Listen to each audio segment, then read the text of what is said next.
Sophie had always dreamed of working in a prestigious company. When she finally landed a job at Hamilton Enterprises, a top UK-based firm, she felt like her future was set.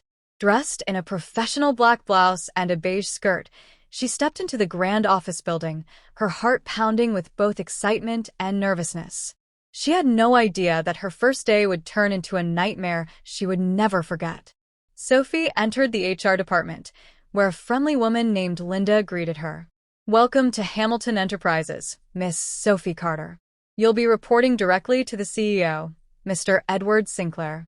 Sophie smiled, adjusting her handbag on her shoulder. "Thank you. I'm excited to start my journey here." Linda hesitated for a moment before nodding. "If you ever need anything, my office is always open," she said, her tone slightly strange. Sophie didn't think much of it. She assumed Linda was just being polite. She had no idea that Linda's words were a silent warning. Sophie was led to the top floor, where Mr. Sinclair's office was located. As she stepped in, she was greeted by a tall, handsome man in his late 40s. His sharp green eyes studied her from head to toe. "Ah, Miss Carter. Welcome to Hamilton Enterprises," he said, a charming smile on his lips. Sophie shook his hand, but she noticed he held on for a second longer than necessary. "Thank you, sir. I'm eager to learn and grow in my role." Edward smirked. "I'm sure you'll fit in perfectly." Something in his voice made Sophie uneasy. Sophie spent the morning setting up her workspace and getting to know her colleagues. Everyone seemed friendly, but she noticed a strange pattern. Whenever she mentioned working directly under Mr. Sinclair, her colleagues would exchange uncomfortable glances. During lunchtime, a woman named Rebecca pulled her aside. "Be careful around him, Sophie," she whispered. Sophie frowned. "What do you mean?" Rebecca hesitated. "Just don't be alone with him." Sophie was about to ask more, but before she could, Mr. Sinclair's assistant appeared. "Mr. Sinclair wants to see you in his office." "Now." Sophie's stomach twisted.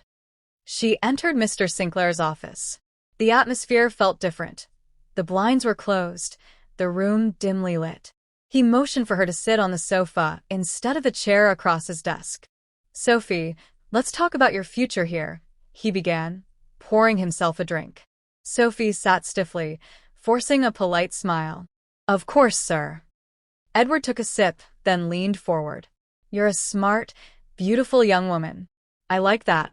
And I like to take care of those who are special to me." Sophie's heart pounded. "I'm here to work hard and prove myself, sir." He chuckled. "You don't have to work hard, darling. Just stay close to me, and I'll make sure you rise faster than anyone else."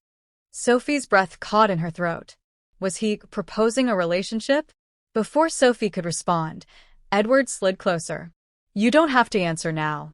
Let me show you what I mean," he whispered, brushing his fingers against her cheek. Sophie flinched and stood up quickly. "Sir, I think there's been a misunderstanding."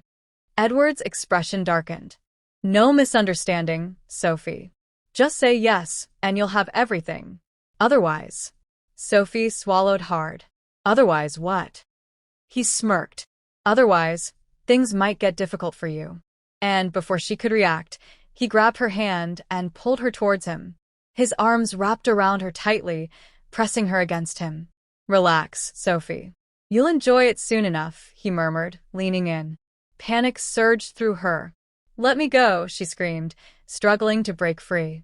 Edward laughed, planting a kiss on her cheek. Sophie felt disgusted, violated. Summoning all her strength, she shoved him away and stormed out of the office. Sophie ran straight to HR, tears streaming down her face. Linda immediately understood. "You're not the first one," she admitted. Sophie's hands clenched into fists. "Then why is he still here?" Linda sighed. "Because every girl who spoke up was fired." Sophie took a deep breath. Not this time. She gathered evidence, texts, security footage, emails. Then she contacted the legal department and the company board. Within 24 hours, the news spread. Mr. Sinclair was called for an emergency meeting. When he returned, his face was pale. "You set me up, didn't you?" he hissed at Sophie as he packed his things. Sophie met his glare with strength. No, sir. I just refused to stay silent. Edward Sinclair was terminated immediately and faced legal consequences.